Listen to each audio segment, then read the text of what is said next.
Okay, thank you everybody for joining us this afternoon. This is a critical juncture for the implementation of the Every Student Succeeds Act, or ESSA. With states gunning towards the finish line, creating their ESSA state plans, and with a new bill in the Senate to reauthorize the Carl D. Perkins Career and Technical Education Act, there's never been a more opportune time to discuss today's topic, connecting ESSA to your state's vision for career readiness. We have a packed schedule today. We're going to identify leverage points in ESSA to support statewide strategies for career readiness. We're going to examine how career readiness shows up in the first 17 state ESSA plans.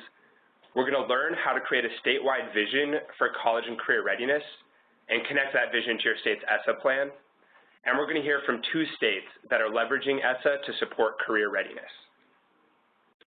Before we get started, I want to go over a couple quick housekeeping rules. First of all audience members are muted, but if you do have any questions that you'd like us to address at the end of the webinar, please enter those through the Q&A chat function. Additionally, slides and a recording of the webinar will be made available after we conclude today's presentation. Today you'll have a chance to hear from myself, Austin Estes with Advanced CTE, as well as Dave English from the College and Career Readiness and Success Center, Suzanne Loud, Harold Mackin, and Melissa Hickey from the Connecticut State Department of Education, and Donna Wyatt from the California Department of Education. Before we get started, I just want to give a quick refresher on the timeline of ESSA implementation. ESSA was passed and signed into law in December 2015, and since that time, states have been engaged in a rigorous process of consulting with stakeholders and developing their ESSA implementation plans. The first submission window was opened earlier this year in April, and we saw 16 states and Washington, D.C. submit plans. Since then, the Department of Education, through the peer review process, has been providing feedback to each of those states and has released feedback for 9 plans so far. Later this fall, on September 18th, the second submission window will open, and we'll see the remaining states submit their plans. And then accountability plans and much of the provisions in the law will go into effect in the coming 2017-18 school year. One of the key differences between ESSA and its predecessor, the No Child Left Behind Act, is that ESSA affords states considerable flexibility to implement the law in a way that supports ongoing state work. Additionally, ESSA includes a number of provisions to align with other federal programs, such as the Carl D. Perkins Act and the Workforce Innovation and Opportunity Act. These are designed to break down silos and enable state policymakers to align programs and initiatives that are related and serve a similar purpose in their states. As such, states have quite a lot of freedom to leverage ESSA however they see fit. Congress has provided minimum guidelines that states must meet, but beyond these requirements, the opportunity to maximize ESSA is in the hands of the states. Advanced CTE has published a couple of tools to help states in this endeavor. The first was released in 2016, shortly after ESSA was passed, and identifies the many intersections and opportunities between ESSA and the Carl D. Perkins Career and Technical Education Act. That brief is a must-read and identifies the many leverage points within ESSA to support career readiness. A new brief, Advanced CTE released earlier this month in partnership with the Education Strategy Group, examines the first 17 ESSA state plans and describes how states are taking advantage of these different leverage points within their ESSA plans. I'll briefly describe these leverage points and some findings from our analysis of the first round of state plans. And just as one quick caveat, this presentation will highlight some of the opportunities within ESSA, but we're not going to talk about the ongoing appropriations process.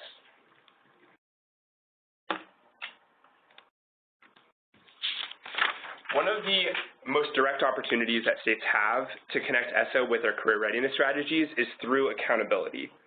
Under ESSA, states are required to develop an accountability system that includes at least 5 indicators, one of which must be a state-identified measure of school quality or student success. While the statute provides states broad leeway to develop their own measures and methodologies, the law does suggest post-secondary readiness as a potential indicator. In the first round of ESSA plans, we found that 11 out of a total of 17 states identify measures of career readiness, ranging from measuring work-based learning or industry credential attainment to CTE pathway completion. Additionally, another 2 states specifically described plans to adopt career readiness metrics in the future. In Nevada, the state accountability system includes a college and career readiness indicator, which is weighted at 25% of the total score at the high school level.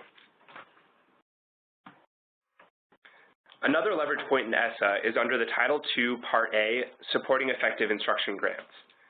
This program provides grants to local education agencies to develop professional development and training for teachers, leaders, and administrators. While these grants are often used for class size reduction, ESSA expands the program's allowable uses of funds. Specifically, the statute says that LEAs can use funds under Title II, Part A to train teachers, leaders, and administrators on strategies to integrate academic and CTE instruction and to use labor market data. Despite this opportunity, we found that only 2 states in the first round described specific ongoing strategies to provide such trainings to teachers and leaders. Moreover, neither state specified whether Title II, Part A funds would be used specifically to support these activities.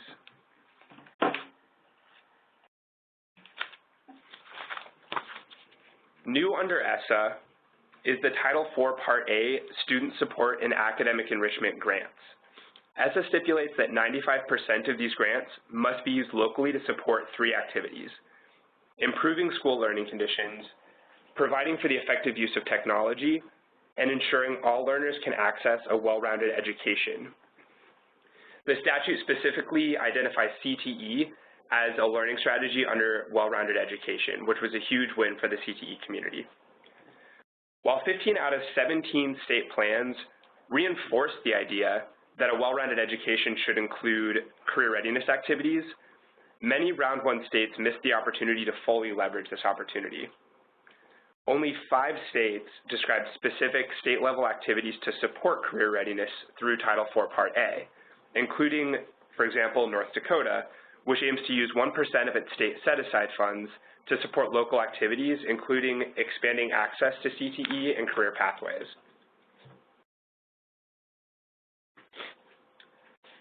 Additionally, states can leverage the 21st Century Community Learning Center grant program, which is an initiative under Title IV, to support career preparation activities and after-school programs. This grant provides funding for after-school programs that supplement a well-rounded education.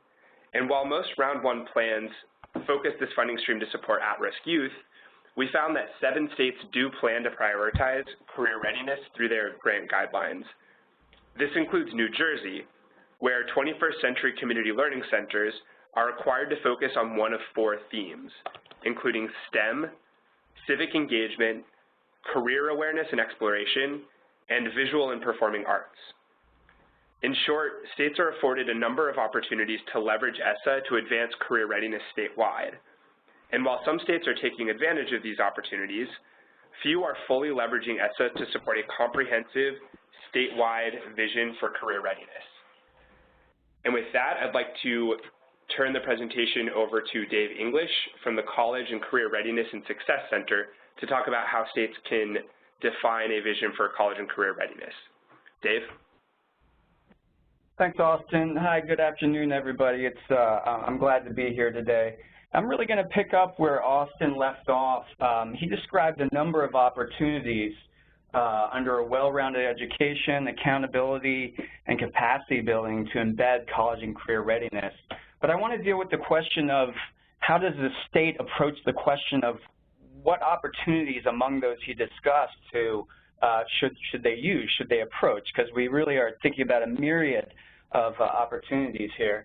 Well, if we look at the different pieces of your ESSA state plan in a very simplified theory of action here, where I've arrayed well-rounded education, accountability, and capacity building across the top here, and I've also included some other pieces of the ESSA state plan at the bottom that I'll touch on lightly, we'll see that, again, we're reminded that it's all about driving the student outcome of a college and career-ready student. And we're reminded again that we can't really make decisions at the state level about how to embed CCR opportunities in these different components of the ESSA state plan without having a strong vision or a strong definition for what a college and career ready student is. And so I want to talk a little bit about how you think about how that anchors your strategy for embedding college and career readiness. Many of you have probably seen this diagram, but it's one of those foundational pieces of CCR policy and knowledge that you can't be reminded of too often.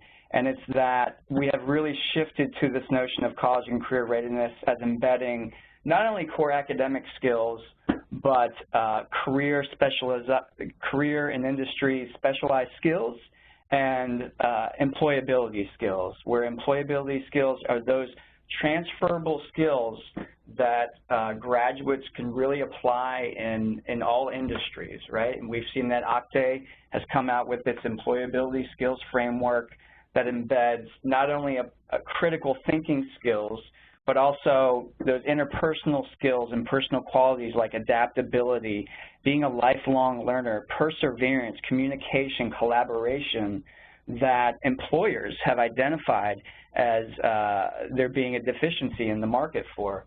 I'm going to skip all the statistics, but the upshot is that employers are seeking, there's a gap in the employment market for employees who have employability skills. And these are to fulfill those middle skill jobs, right? We're not talking about gaps in PhD graduates or even in those specialized rote skills that might be associated with lower-level manufacturing jobs. We're talking about people who can facilitate technology, who can adapt their learning skills as technology adapts, who can collaborate with those around them to troubleshoot the issues and the problems that come up in a very technology-driven industry.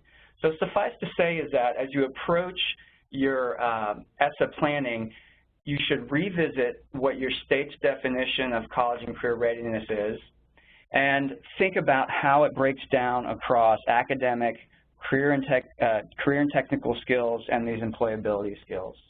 I've included here an example from Missouri. You see that they have all of these elements in their definition here.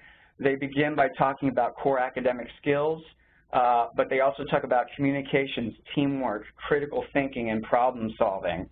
And then they have outcomes also embedded in the definition, right? They say either to qualify for credit-bearing 2- or 4-year college coursework or to enter into workforce training programs. So this definition is relatively strong in that it has these 3 elements in it. There's also some room for improvement, though, and I want you to, I'm going to plant that seed. If you know what I'm talking about, think about that. I'll come back to that in a moment. This is a cloud of the 37 states' definitions of college and career readiness as of 2014. You do see that there's an academic emphasis, but you do see that career and technical skills are pretty well represented in the definitions, words like technical, skills, competency, et cetera. You do see a dearth of employability-related skills here, right? I see the word employability around 6 o'clock here. The point is that as states shift, states have been shifting to this model of these 3 important skill sets, but we still have a long way to go in balancing these definitions to include both career and technical skills and as well as employability skills.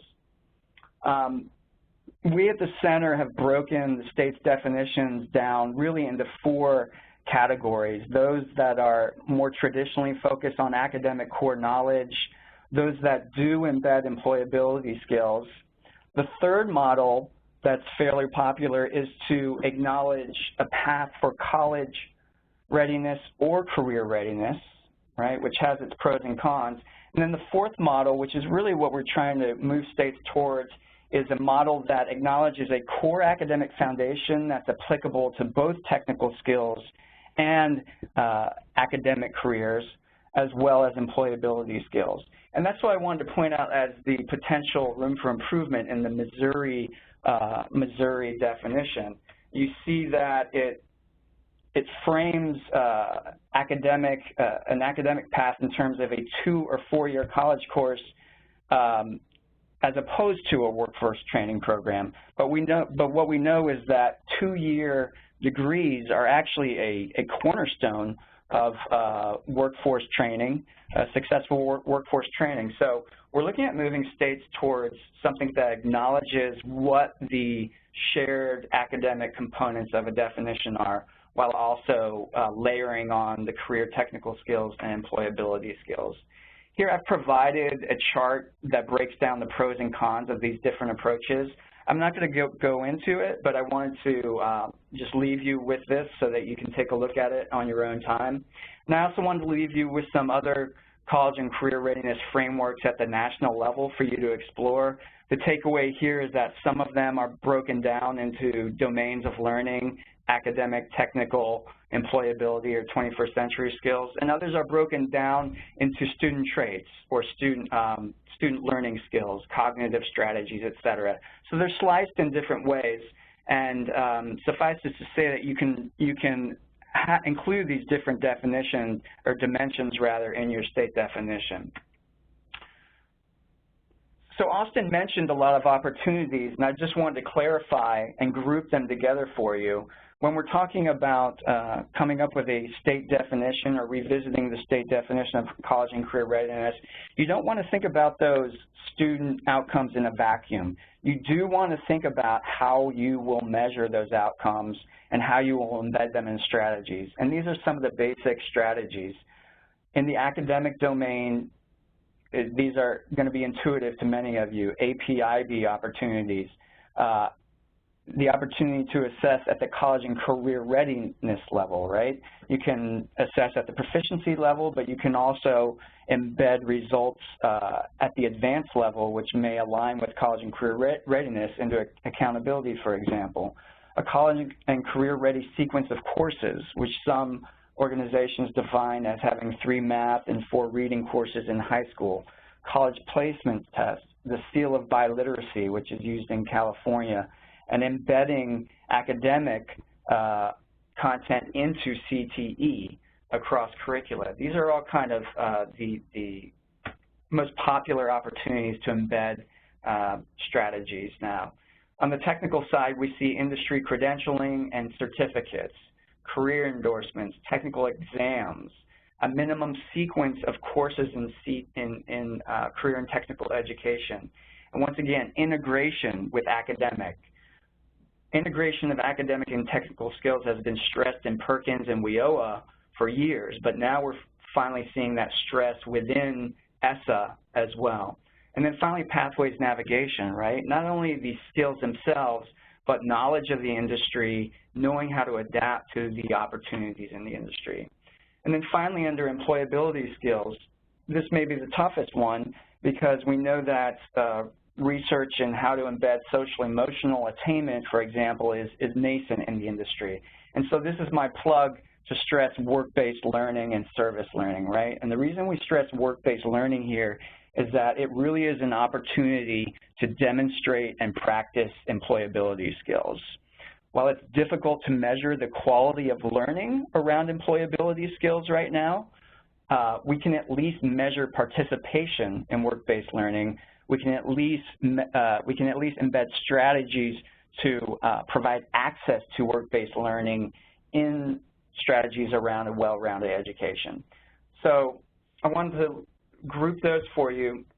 I'm going to move on to the other presenters, but I wanted to just show you what's in these slides. I've basically grouped, I've included content around each of the ESSA state plan components and broken them down into the academic, technical, and employability skills groupings.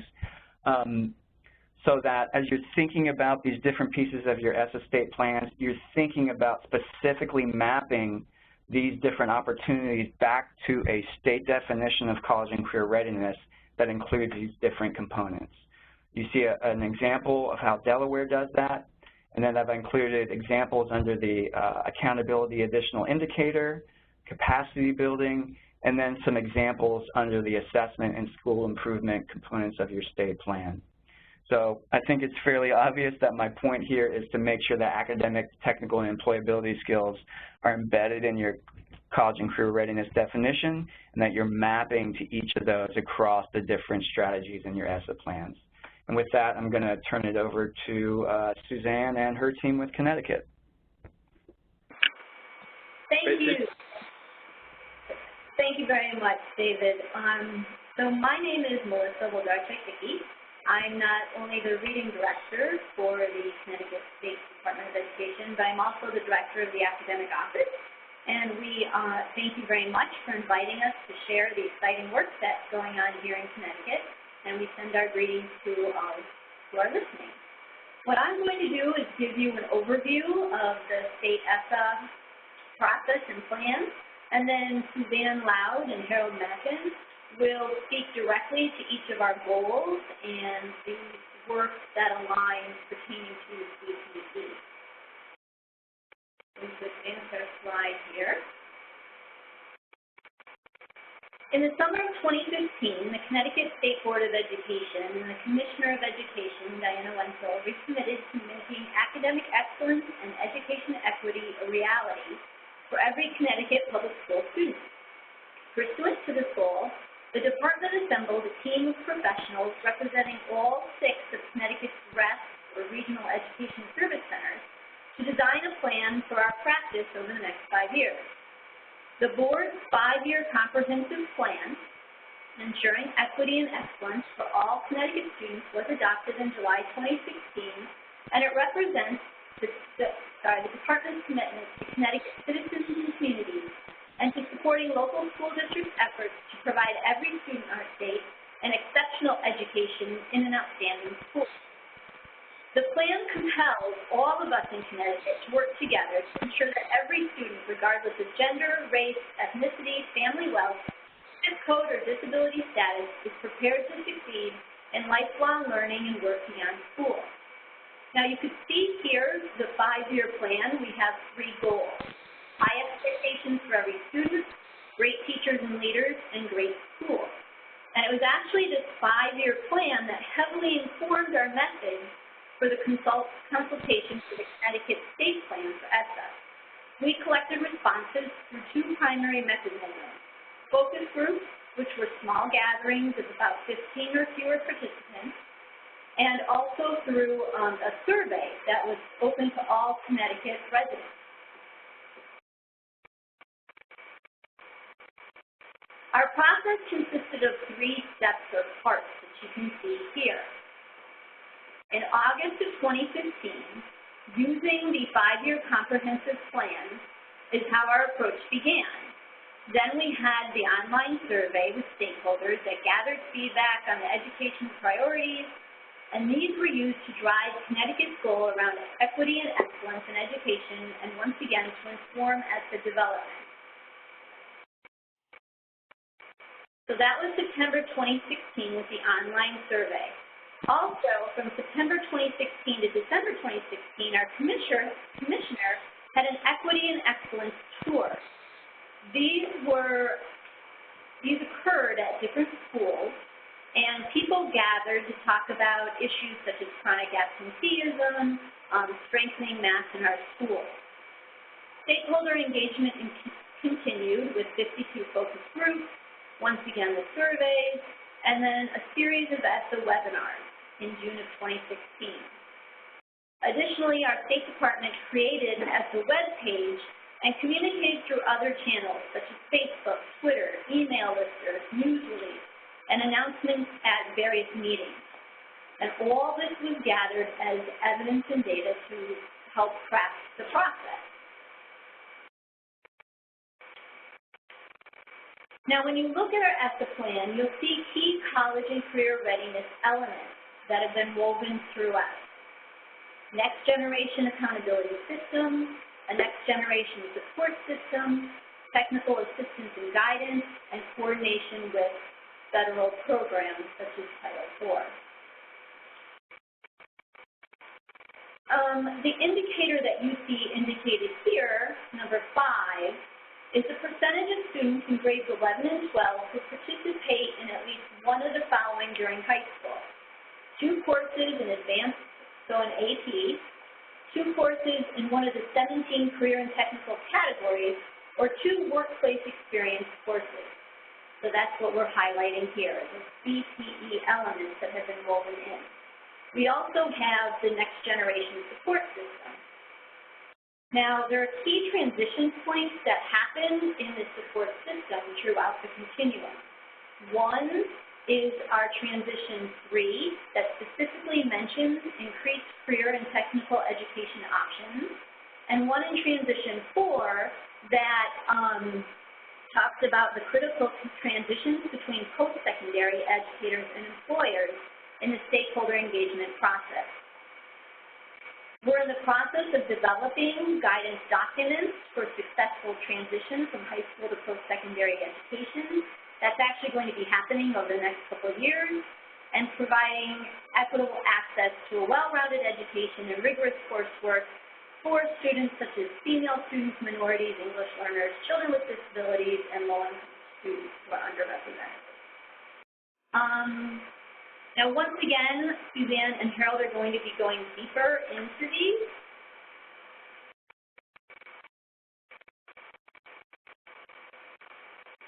There we go, and I'm going to turn it over to Suzanne. Good afternoon. I'm going to start out by speaking about something that we have here in Connecticut called the Student Success Plan. Connecticut developed one of the nation's first personalized or individualized learning plans, and it was entered into law in 2012. Now, it's very interesting, as Dave was speaking about, the driving outcome of a college and career-ready student would be posited around those 3 components of academic, career, and the employability piece. Well, the Student Success Plan in Connecticut is developed around academic development, career development, and a 3rd component of social, emotional, and physical development. And at the time, 2012, having CTE as so critical to the whole student to give it its own component was very important. So what do we see that the SSP does to drive those high expectations for every student? Well, the SSP really evolves with the individual student, and every Connecticut student, grades 6 through 12, has an SSP that can be digital, but is portable to follow students in their transitions from middle school to high school, and actually beyond to the community college level. These plans are a hallmark of another movement in Connecticut, which is the mastery-based learning, personalized learning movement, and it's also central to the career pathways approach.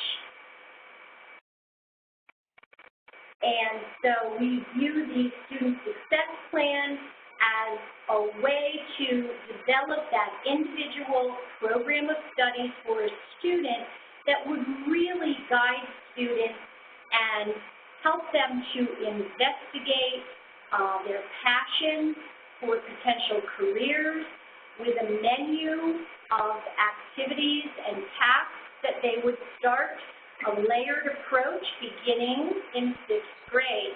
And it is also very important that we feel that these students having an SSP gives all of our students in Connecticut, regardless of zip code, the opportunity to receive relevant career guidance in CTE. I'm going to quickly just mention another program that we feel is very important, and that's Connecticut's Dual Concurrent Enrollment Program, which is the College Career Pathways Program, working with our secondary schools and our community colleges, funded by Carl D. Perkins to give high school students the opportunity to to experience those college credit-bearing courses in CTE. And we really focus on high skill, high wage, high demand careers, and this works together with their SSD.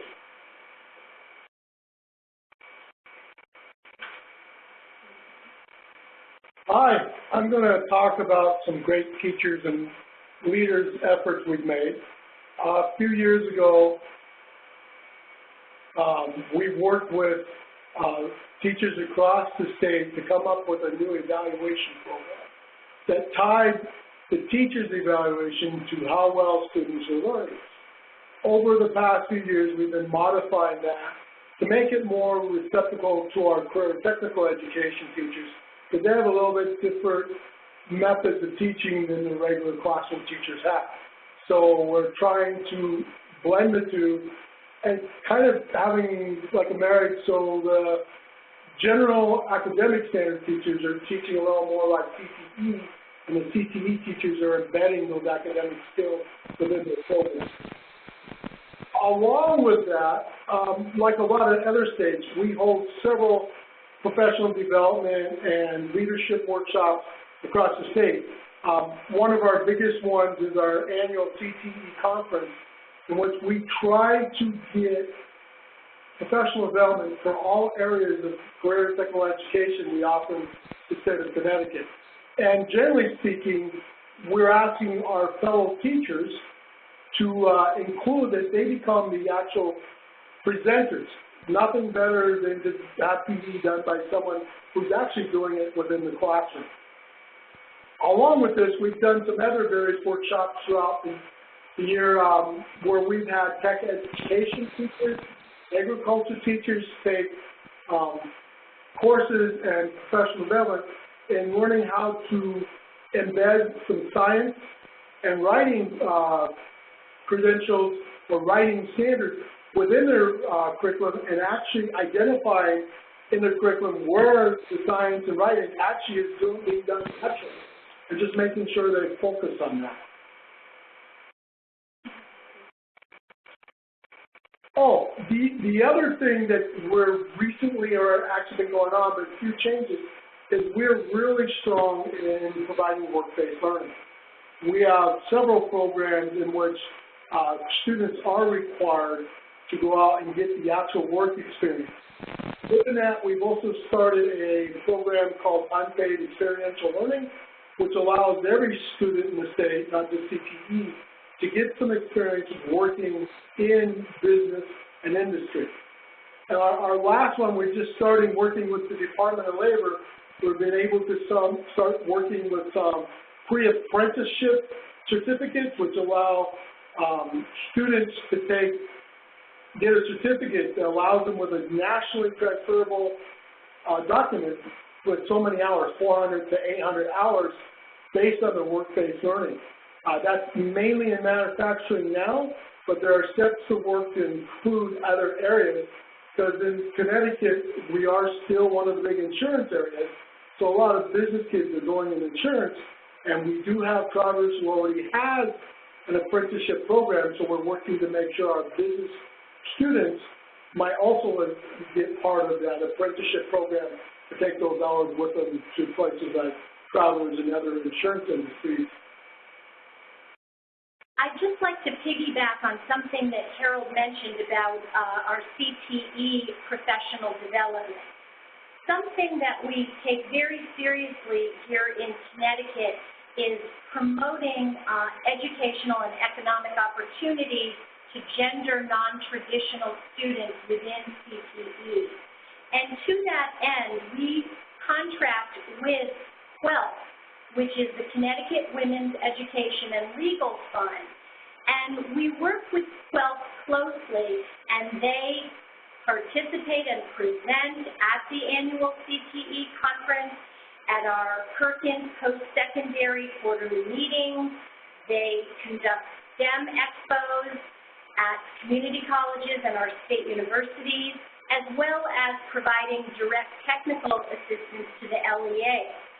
And this is something that really is helpful in terms of developing pathways and just really making a difference for opportunities for students that they might not think of originally.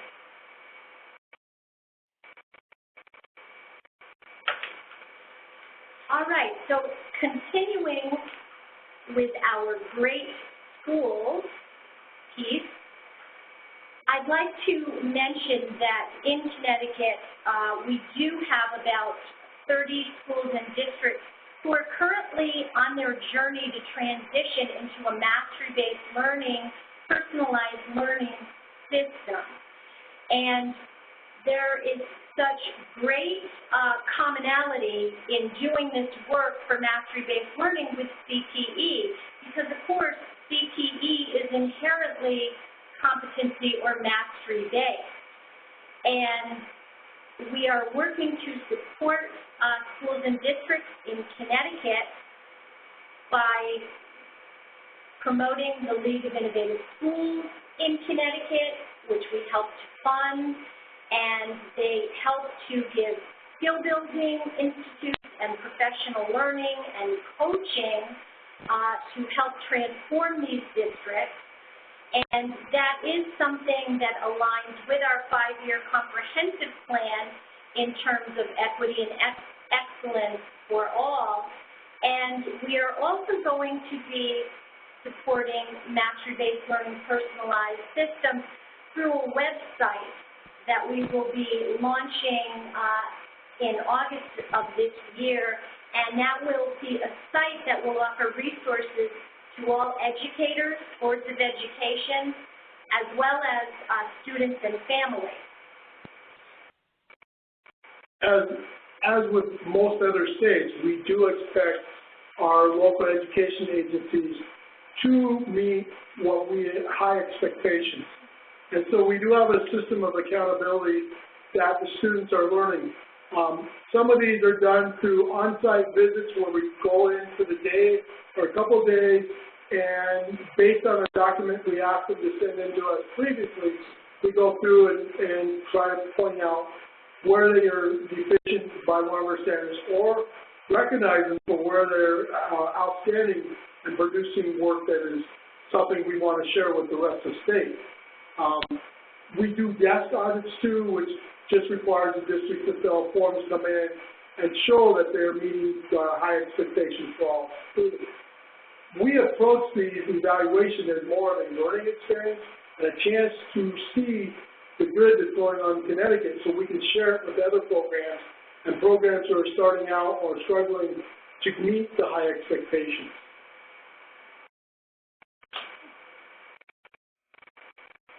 So in closing, we're sharing with you the vision, our vision of college and career readiness, that the promise of an excellent public education is to equip every child, regardless of gender, race, ethnicity, family wealth, zip code, or disability status, with the knowledge and skills necessary to succeed in college careers and civic life.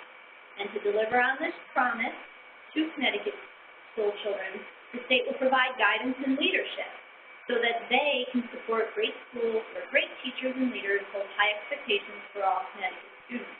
And it's our vision in Connecticut that we will be grading funding, so like the federal programs that we talked about previously, the outside agencies, that will be ensuring cohesiveness among programs and educating the whole child from pre-K to 12. This happens with an interaction between programs and staff, and it'll generate improved services to students, schools, and LEA. This comprehensive thinking locates the intersections and weaves together the strategies, timelines, and funding sources from multiple programs to achieve a cohesive vision. So once again, we appreciate the time to share and look forward to your questions. Hey, thank you so much, Harold, Suzanne, and Melissa for sharing that great presentation. One quick note before we pass on to Donna Wyatt from California. If you have any questions throughout the presentation, please fill those, add those to the Q&A box, and we'll address those at the end of the presentation.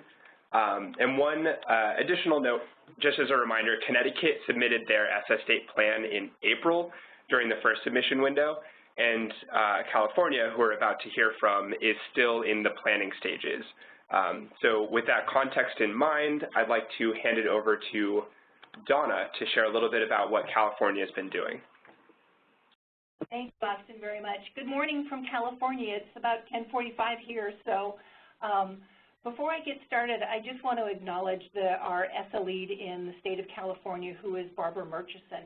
I was hoping that she would be able to join me today, but she's actually really busy at work drafting our final ESSA plan that we will be presenting to our state board in August. So she has done a fabulous job and has been so collaborative with us around the ESSA plan across the board. So I just wanted to acknowledge her incredible work before I get started here. So at the core of our ESSA plan, and in fact at the core of everything that we're doing here in California, is what we're referring to as the California Way. And in a nutshell, the California Way is our commitment to those that we serve that we are not going to build a compliance-driven system, that we are going to drive or build a system that is built on continuous improvement and build a system that is built on what we determine our state priorities are. So everything that we're doing is about aligning federal funding and things like that to our state priorities. And at the core of that are some source documents. Obviously our state standards, the Smarter Balanced Assessment, but down in the right-hand corner you see LCFF. That is our local control funding formula. This was actually passed by Governor Brown in 1314, and it is a recognition that the state of California, those of us up here in Sacramento, are not the best ones to determine what the locals need. Our school districts, our county offices of education know the students that they serve. They know their communities. They know their labor market, their industry partners, their higher education partners. So behind local control funding is the idea that we provide the funding, both state and federal, but the locals determine how to use that funding within 8 state priorities, which are referred to as the Local Control Accountability Plan. And those 8 priorities are everything from basic conditions of learning to alignment to the state standards, parental engagement and involvement, culture and climate, course access, and at the core of all of it is the idea of equity and access that, much as Connecticut talked about, it shouldn't matter where you come from, what your zip code is, what the color of your skin is. We need to provide all of that access and equity to our students so that they can determine what their course of their future is, whether it be college, career, both, and then also civic life. So those are kind of all of the documents, the core being the blueprint for great schools, which is Superintendent Torlickson's plan over the last 4 years and going forward with the California Way under the ESSA plan. This basically kind of shows our timeline. In 2010, the updated state standards, that includes the CTE model curriculum standards as well. So in ESSA, while it doesn't specifically call out CTE standards, when we're talking about standards, state standards, it's understood that we're including CTE standards in that. And you can see in 1314's local funding formula and accountability plans, and then Smarter Balance implementation. The evaluation rubrics go along with the local accountability plans. When we started getting the plans in from the locals, there was, of course, basically back and some establishment of model practices, and that kind of again goes to the idea of the California Way, that we are not going to tell our locals what to do. What we're going to do is we're going to provide the guidance, the professional development, the model practices, the ideas. They determine what their needs are, and we support those needs. This also falls into our college and career indicator. We just had a state board meeting last week, and we informed our state board that Going forward in 17 and 18, we are not going to be through the CCI with basically the understanding what we told the board was we want to make sure it's right than to do it fast. And while they weren't necessarily thrilled with that, they understood. So in September, we'll be going back again with the college readiness side. The college side is... Hey, Donna, we're having a little bit of trouble hearing you. You're coming in and out. Oh, okay, sorry. I don't know if that's phone issues or what. Is that better? It's a little bit better, yeah. Okay, let me see if I can move the phone and see if that makes a difference. So, okay, great. Thanks. Sure. So in September, as I was saying, we're going to be going forward to the board again with a 3-year plan on how we're going to expand the career readiness indicator. We're specifically right now looking at industry certifications and stackable credentials. I don't know if Florida is on the line, but we're looking at that CAPE Act and hoping to maybe see if we can't get something like that going in California with our legislators. Work-based learning is a huge priority for us, as well as the expansion of pathways. California has a long history of college and career pathways going all the way back to the 1980s, early 1980s. And at this point, we have 40-plus years of data that shows that students who are in pathways just do better across the board, attendance-wise, academic achievement, everything. So we want to expand more on that. So stay tuned on the CCI. Again, this slide just kind of emphasizes it's about local control. It's about allowing our locals to determine what their priorities are in the 8 state priorities.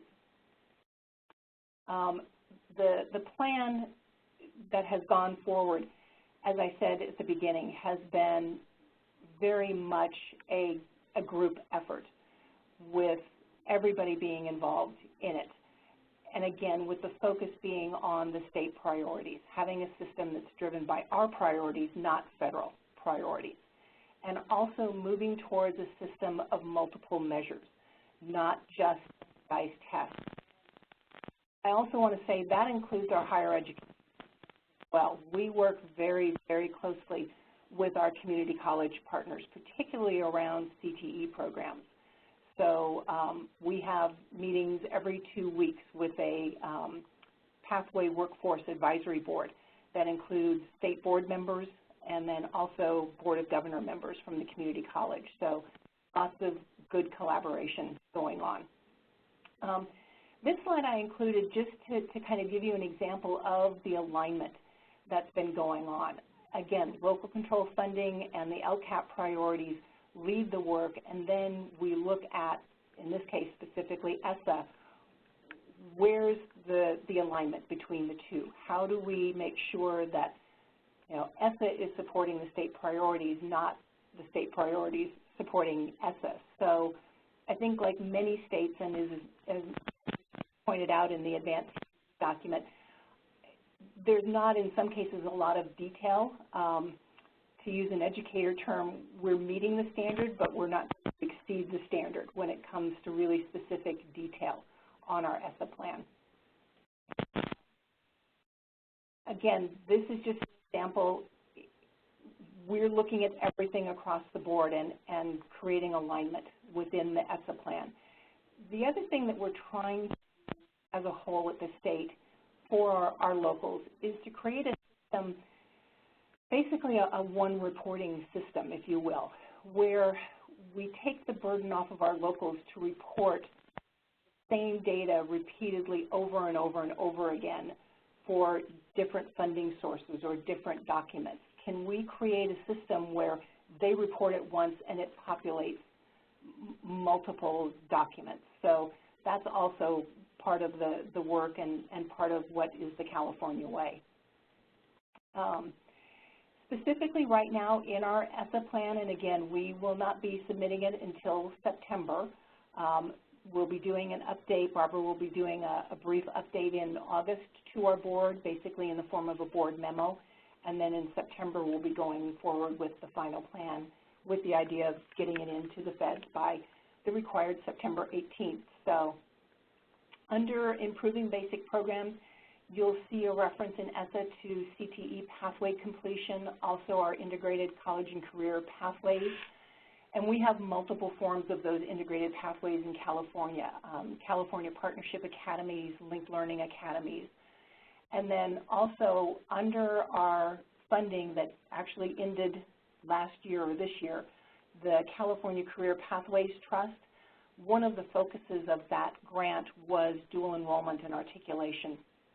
So that's also called out in ESSA and the need for supporting that through CPA or CCPT funds, and then also an additional source of funding, our Career Technical Education Incentive Grant, which we're in the last year of those funds as well.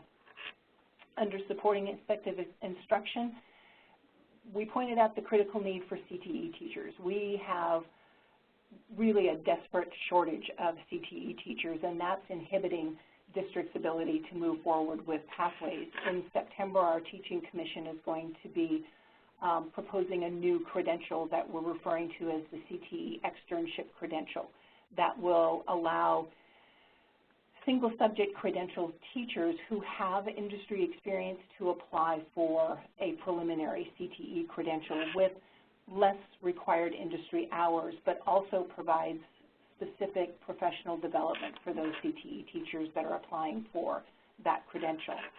And then again in ESSA, a reference to the 21st Century Learning Centers and the need for alignment between courses during the day and then that after-school program, and it specifically calls out career tech ed, apprenticeships, internships, and then the need for integration across general ed courses and CTE courses.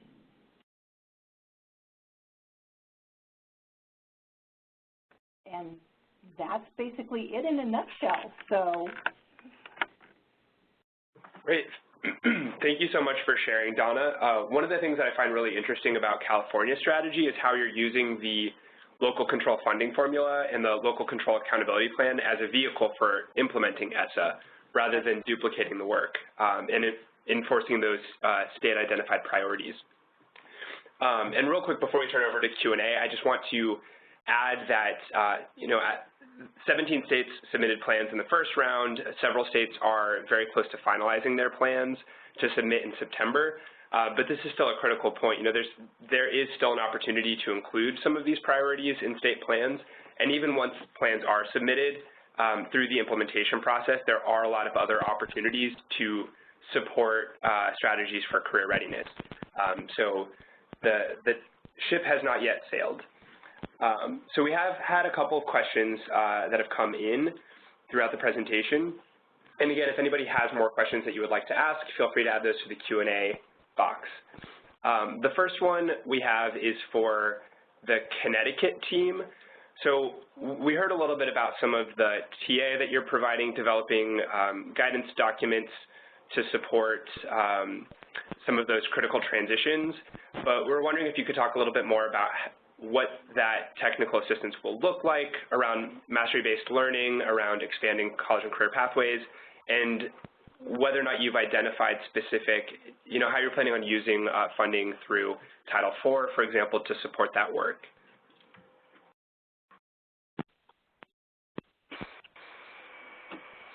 Well, where you are is you kind of caught us short because that planning is in the future that we just started working on some of those connections because of the work in ESSA, and so we're working on those documentations, and we're working toward going forward and trying to decide how we're going to do that. We do have recently passed legislation in Connecticut regarding our heightened graduation requirements. And one thing that I am working on now for next year, one of our heightened graduation requirements requires that we add a 1-credit mastery-based diploma assessment. Now, because of CTE, again, having a running start in terms of mastery-based learning, and we have also given in the past innovation grants for mastery-based learning curriculum units and senior demonstration products in a CTE pathway. We're trying to leverage some of that work, and we are planning a workshop of multiple days for teams of CTE teachers and their building leaders and perhaps the curriculum specialists who are interested in piloting in a CTE pathway this one-credit mastery-based diploma assessment piece. And that would be on the docket for next fall, next winter. And we feel that that's going to be another way to not only break down the silos between academics and CTE, but to get more districts interested in the transition to mastery. So that is something, and again, we had not mentioned that we had done used reserve funding for innovation grants, which Harold here has written so many, but I did a couple specifically to CTE pathways for the, for mastery-based learning curriculum units. Great, thanks for sharing about that work. We also had a question that came in for California.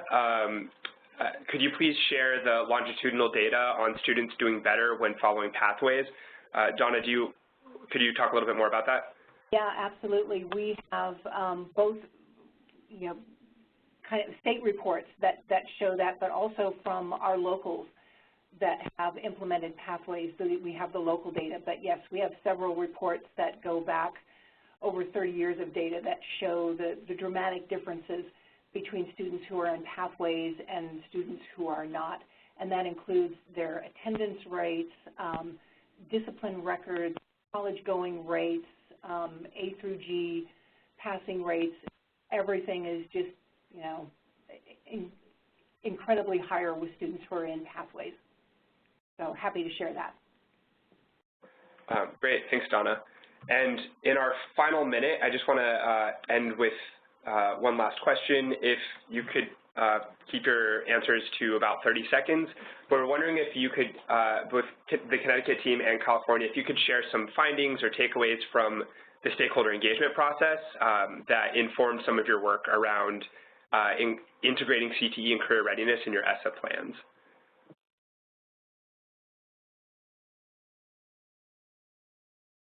Sure.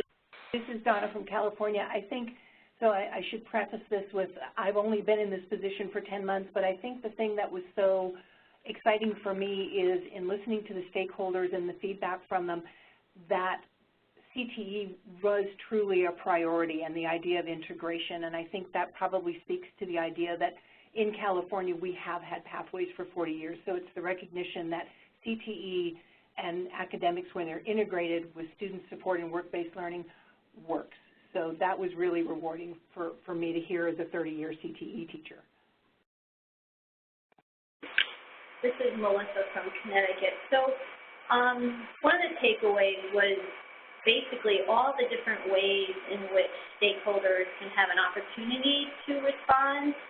Some can't make a face-to-face, so that's why we in Connecticut offered a variety of different ways that they could give feedback. So it wasn't only in these small groups, focus groups, but it was also through the online surveys. And once again, as I said, how the commissioner went to schools and pulled people together and had conversations around topics. Those were pretty exciting too.